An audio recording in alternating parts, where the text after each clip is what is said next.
back everyone from where Phoenix Wright, Trials and Tribulations. Last time around we heard the testimony of Mr. Armstrong, and we were able to get him to confess that yes, there was another person sitting alongside the victim, and that he was forced to do this by a gentleman known as Tigre. And I say gentleman in the loosest sense imaginable. But we will be listening to his testimony here in this episode, and also the next episode, which the next episode will be the final part. But before we continue on, hope you guys have an awesome day today. Hope you guys doing well. So without further ado,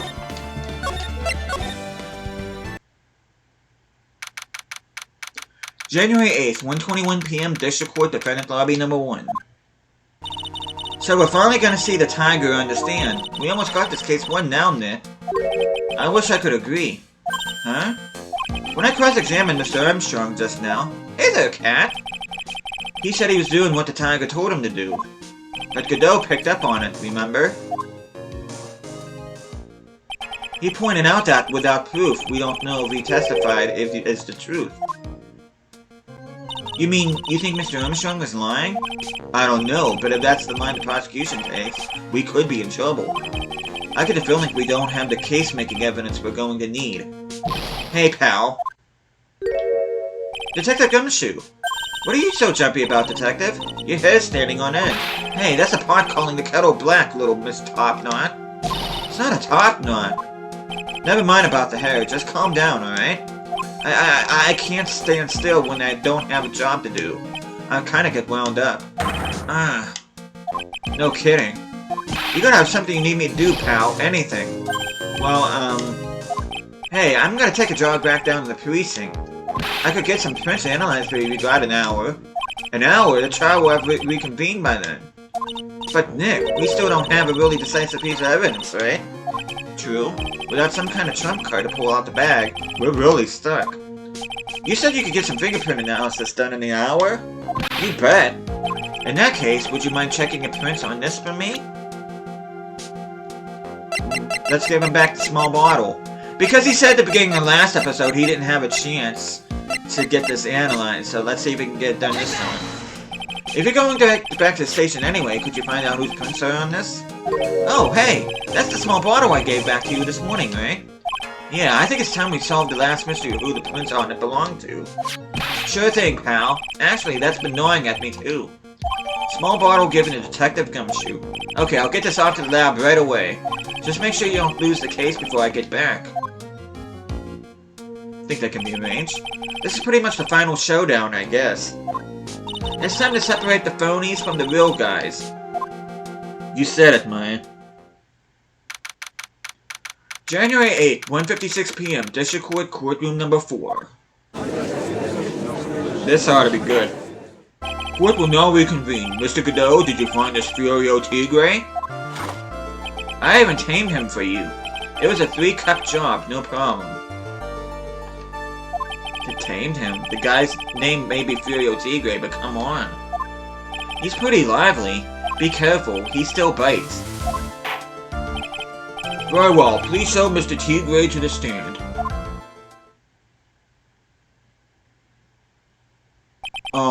Witness, please state your name and occupation. Ah!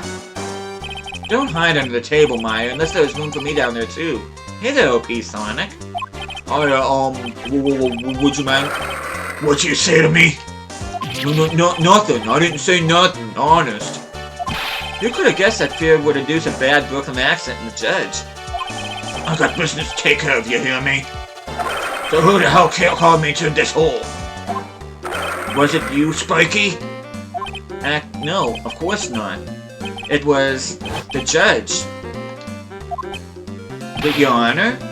Oh dear, I seem to have dropped my pen. What on earth is it? Don't mind me, just carry on the proceedings as normal. That's it. We're doomed. Maybe you didn't hear me. I said, who the hell was it that called me in here? There's no need to shout. We can all hear you. What'd you say? There's no point struggling. You're caught in the snare. The relentless snare of the law. And I'm the one that hauled you in. Ugh. Too cool. Don't let him get the better of you, Nick. Let's start with the basics. You know about the incident in question, correct? Incident? I don't know nothing about no stinking incident, mouse boy. You mean you didn't attend a previous trial of Maggie Bird? Maggie who? I got more important things to do than watch the courtroom dramas. Of course, well, perhaps you could give us your testimony then. Please tell us about what you did on the day of the murder. Phoenix Wright. You's the one who set this up, didn't you? You's gonna regret the day you ruffled the Tiger's fur. You hear what I'm saying? Gulp. Oh, hey there, Claire. Maybe I should have brought a diaper with me today. Get a grip, Nick. Witness testimony. The Tiger's alibi. I don't know nothing about no murder. I was tied up with business in December last year, spent all of my time in my office. I got wells lined up to borrow cash from town to lender every single day. You just want to check my alibi? Just ask via letter. Oh, at least I found my pen. Very well then, Mr. Wright. Your cross-examination...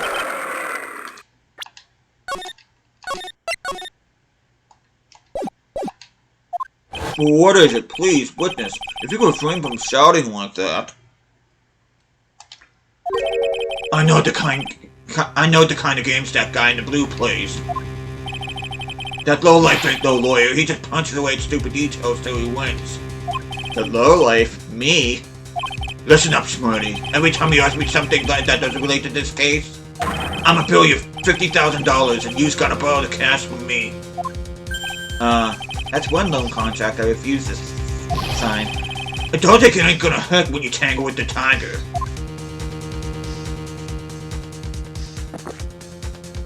Huh. I love a good spectator sport. Just a minute. That's really not... This witness is... How can I put it? A hungry tiger roaming the urban jungle.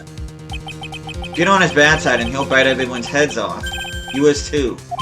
Very well. I have no choice but to impose a penalty system here.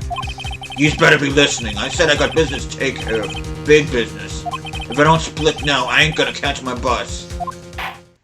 Well, that's a shame. The court will impose a penalty for any irrelevant pressing of witness testimony. Keep that in mind as you begin your cross-examination, Mr. Wright. Yes, Your Honor. You can do it, Nick. Come out from under there already, would you, Maya? Cross-examination. Okay, he doesn't know anything about the murder. He was tied up his business. Are you sure about that? We're talking about 1 month ago, you know. You see these teeth? That's how sharp my secretary is. Sharp? Is he talking about Viola Cadaverini? She writes everything in my scheduler. December, mainly in the office. That's what it says, so that's where I was. That seems like a rather sketchy schedule. Yeah, okay. There he goes again. What the Tiger did all this sudden is an issue. What's important is what he was doing on the day of the murder, so... Now what? We're gonna press harder. Mr. Tigre, what do you want? If you wouldn't mind going into a bit more detail. Objection! This is a dead end, right? And you know it. Remember the rules. Objection! No, it's essential that we establish witness's alibi accurately. I agree. The victim was killed on December 3rd. Where were you in the office that day, too? Were you in the office that day, too? Maybe you ain't listening. Of course I was. I never set foot outside. I had meetings all day with a bunch of cats wanting to do business with me. I ain't never seen that young kid before. I do believe a witness's last statement was important. Mr. Godot, if you could please? Mr. Tigre, the court asks you to add that last statement to your testimony. Don't let an animal beat you. Be a man, Your Honor, and ask him yourself. The day you talk about, I was in the office too. I never saw that kid before. Oh, really? How do you explain this? Objection! Mr. Tigre, you claim you didn't know Mr. Glenn Elg, but it appears that Mr. Elg knew you. What? Mr. Elg left this little note on his calendar. Meet with the Tigre. And the date? December 3rd. December 3rd? That's the day of the murder. So, Mr. Tigre, I submit that you did indeed know one Mr. Glenn Elg. Because on the very day of the incident, you met with him.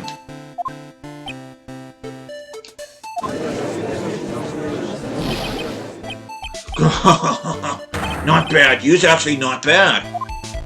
So sorry? I was just messing with you to see how good you were. Did you hear that, Nick? He said you're not bad. That's one compliment I can do without. Plus, he's lying through his teeth. Witness, please remember that you're under oath. Lies will not be tolerated. You was calling me a liar? Is that what you're doing? Uh-oh. So you're saying that your claim to have never seen that kid before is the truth? I said I'm dead serious. You better believe that's the truth. Huh. Then I'd say that gives me time to enjoy another cup of pure black magic. That is why you testify for the court again, Mr. Tigre. Oh yes, would you mind indulging the court, witness? You never actually met the victim? That's gotta be a lie right there. It's time I nailed this guy. Hey there, Cherish. Witness testimony. The victim, Glenn Elg.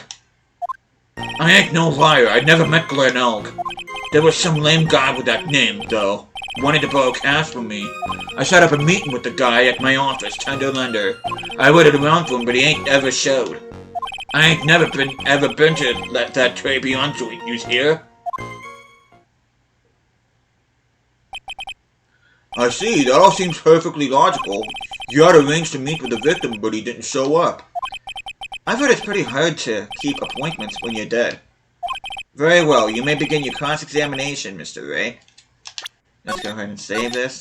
And it feels like there's something in my right freaking eye. I'm hoping I can at least finish this episode without too many issues.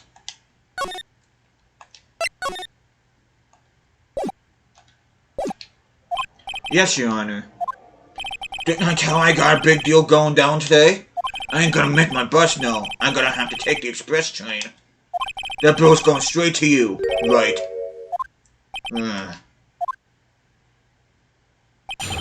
Cross-examination. The victim, Glenn Elg. Okay, he ain't no liar. Some lame guy with that name wanting to borrow money. At his office. Waited around for me, ain't ever showed. He ain't never been to the Tribulations joint. Oh, really? Well, how do you explain these? Mr. Tigre, is there something you'd like to tell the court about these matches? Matches? What are you talking about? We found them in the office at Tender Lender. They're from that restaurant.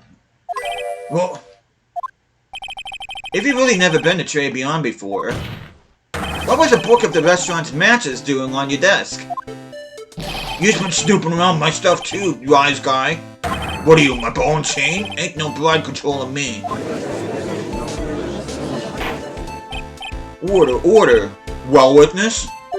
I think it's time you started telling us the truth, don't you? So sorry, I'm terribly sorry. Forgive me. I ain't no pussycat. I don't go back on what I said. But okay, I was at the joint that day. But what? But listen good, alright? I might have been there, but I still never met that kid. Oh, we're still going with this, are we? Well, well. Looks like an order just came in for another testimony.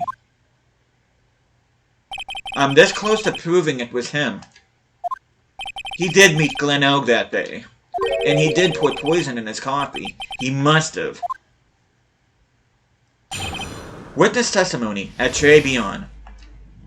I was supposed to meet with the kid at the restaurant that afternoon. When I opened the door to the joint, I saw one ugly scene. The guy was laid out over the table, stiff as concrete. I figured if the place wasn't hot already, it was gonna be, so I split. I heard the cop sirens on my way out and I went straight back to my office. I see, you didn't actually meet with him in the end then. Well, Mr. Wright, your cross-examination, please.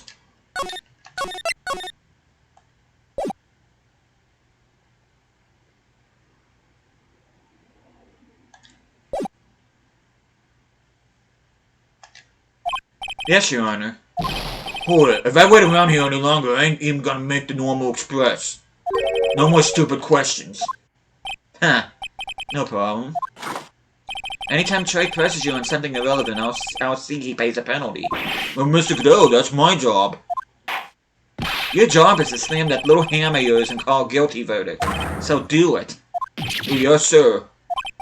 Special expression ain't cheap, right?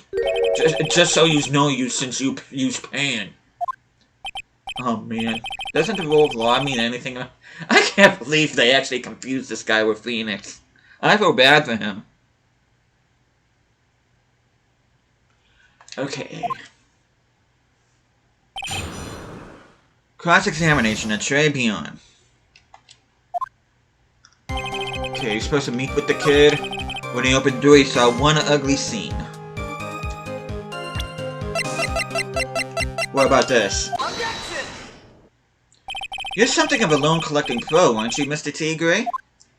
No one escapes the Tiger's clutches. Well, I'm something of a lie-detecting pro. And no one escapes the Phoenix's clutches. I think it's time we got something straight. What's this, Trey? A new line of irrelevant questioning? These are the floor plans of the crime scene. You say you were standing at the entrance, Mr. Tigre. From there, your field of vision would have covered an area something like this. Indeed, the witness would have had a clear view of the victim's seat. Isn't that what I just said? I saw the back of the kid's head. Unfortunately for you, that is not possible. If the court would think back, you'll remember that between each of the tables is a tall partition. Why, that's true. Now look at the plans again. The truth is painfully obvious. From the entrance, the field of vision of any customer walking in ends here. Oh boy, he's sweating. So, from the entrance of Trey Beyond, you couldn't have seen the victim's seat. But you did see the victim that day because you met with him. Objection! Wrong. Have you forgotten the old man's testimony yesterday?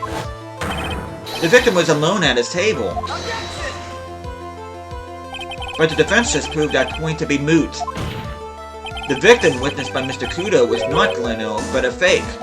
What? In order to have Mr. Kudo falsely testify, the real killer poses the victim he had just killed and acted out on charade. That will do. This trial has gone on long enough without the obvious question being answered. Who exactly was this real killer who impersonated the victim? You say the killer murdered Glenn Elg, and then impersonated his victim in a performance for Mr. Kudo, for Victor Kudo. In that case, Mr. Wright, identify the... please...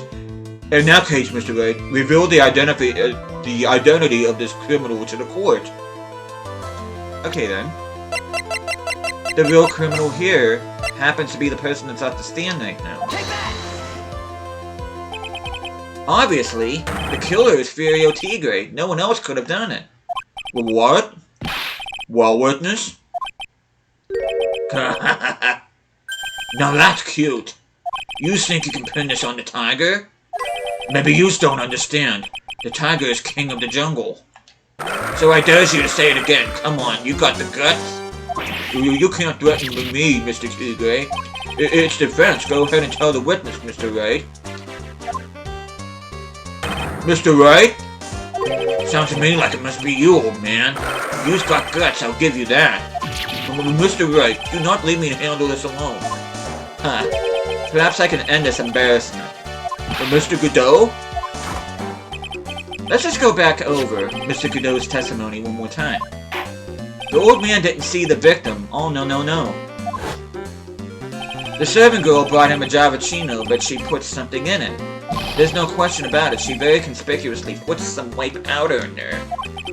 Was the victim he saw the real victim or not? That doesn't matter. The fact remains he saw the accused put the poison in the coffee. Yes, it was the waitress who poisoned the coffee. Very impressive, Mr. Godot. Waiting for my absence to launch your attack. Huh. Found your pen at last, right? It was in my pocket. But anyway, Mr. Kudo witnessed two people that day. He saw the victim, the supposed Mr. Glenn Elg, and the waitress from behind. Yes, your point, Mr. Wright? I think the conclusion is obvious.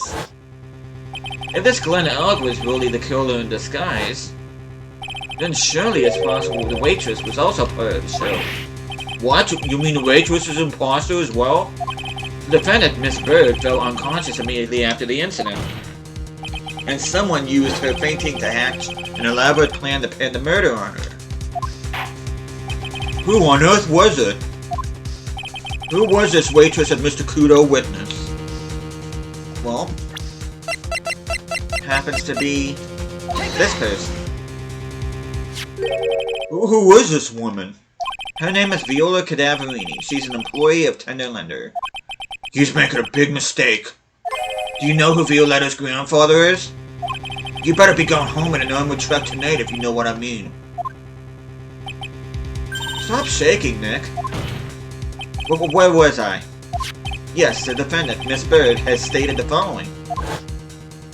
Well, when I took the coffee over to the victim's table, it's true there was another customer in the restaurant. She was sort of creepy, and she had a kind of a cackling laugh.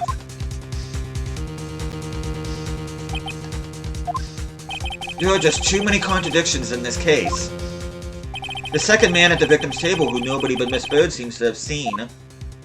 The earpiece worn by the victim in his left ear when that eardrum was ruptured.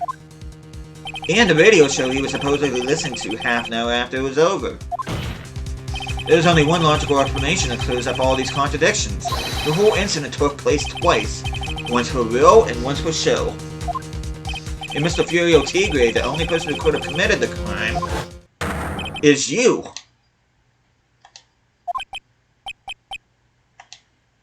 Well, witness?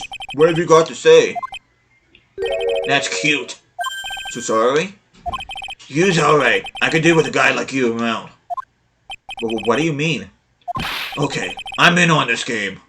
I'm gonna have to charter a jet to get me to my meeting now, but I'm gonna give you one more thing to think about before I go. Something to think about? You's got it all wrapped up nice, alright? But you's missed out on one real important thing. But that can't be. I was in the joint that day, and I met that kid too. But I couldn't have poisoned him, you's here. What? Do you really expect us to believe you now, Mr. Tigre? Huh. What a troublemaker. The troublemaker. Looks like we're gonna need another one for the road.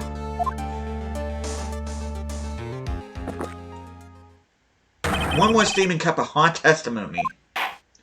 Indeed. Witness, you will explain yourself to the court. And with that, I think I am going to save this here. And the next time I see you guys, we will hopefully wrap up this case and hopefully get an acquittal for Miss Bird. So hopefully you guys are looking forward to that. But thank you guys so much for watching this. Hope you guys are enjoying the series so far. I'll be seeing you guys again next time.